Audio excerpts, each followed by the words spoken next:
Здравейте, приятели! Днес ще ви покажем нашия офис в Ботевград. Как минава един работен ден.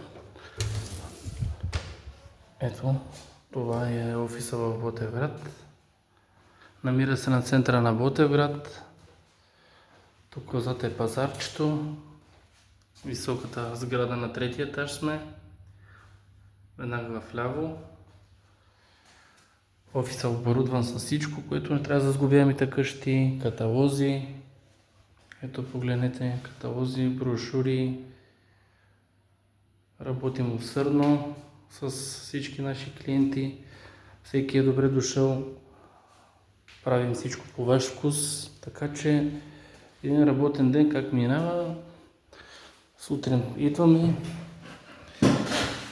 Тук сме оставили вода за нашите клиенти. Приготвили сме даже сладки, безалкохолно. И така. В тефтера записваме обажданията и клиентите за нашите заявки. Показваме им каталозите. Ето тук е един каталог, примерно. Могат да си изберат проект за сглобяема къща. Имаме над 1000 проекта различни. За всеки един от тях обсъждаме, говорим. Така че няма нищо страшно. Всеки е добре дошъл в нашия офис в Ботевград. Ето имаме специални чантички, в които слагаме каталозите.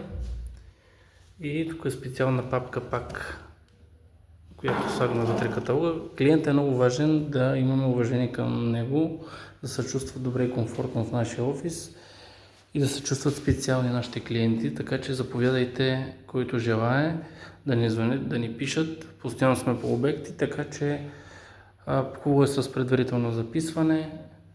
Офиса ни винаги е отворен за всеки един от вас.